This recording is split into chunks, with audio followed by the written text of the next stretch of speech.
This short lesson is on graphing linear equations using the x and y intercept method.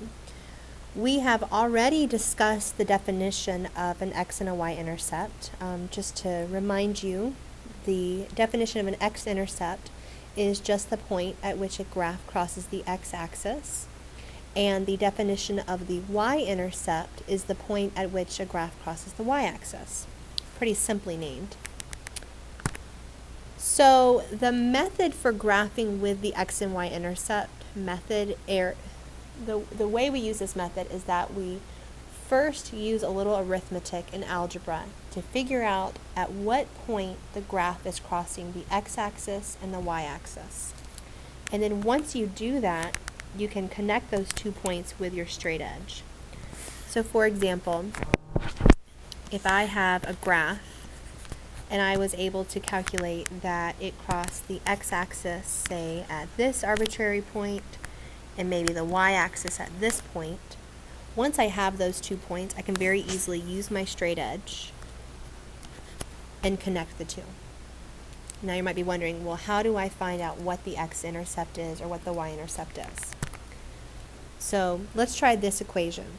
Notice how this equation is not in slope-intercept form.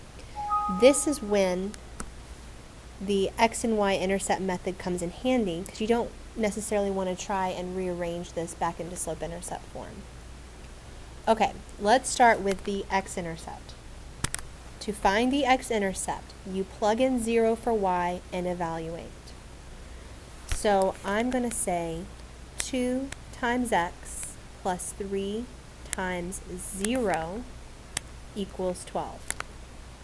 And what happens here is that 3 times 0 is 0, so it cancels out, and I now have 2x equals 12.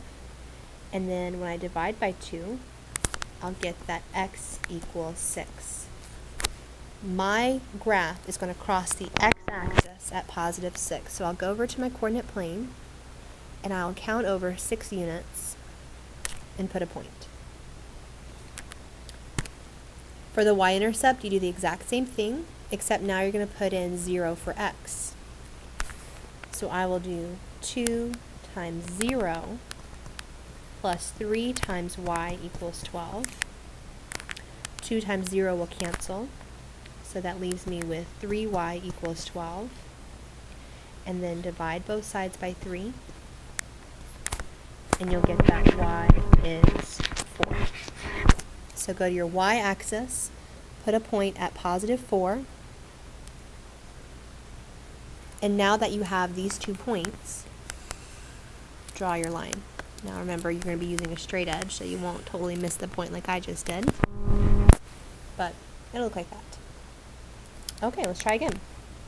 If you want to pause it and try graphing on your own, that'd be great. If not, follow along. So remember, to find the x-intercept, plug in 0 for y. So that would be x minus 4 times 0 equals 4. This part will cancel, so I get that x is 4. I'll go over the x-axis, place a point at positive 4. For the y-intercept, I'll plug in 0 for x. So that would be 0 minus 4 times y equals 4. So negative 4y equals 4. Divide both sides by negative 4. And y is negative 1. So I'll place a point here at negative 1. And then take your straight edge and draw your line. Pretty straightforward. Alright, this one, when I was making out my PowerPoint slide, I didn't put in a value. So how about we do x plus y equals 5. Okay, try using the x and y intercept method to graph this line. For x, plug in 0 for y, and you'll get that x is 5. So I'll go here at 5. To find the y-intercept, plug in 0 for x. Oops. So 0 plus y equals 5. And you'll get that y is 5. Here you go. Use your straight edge and connect.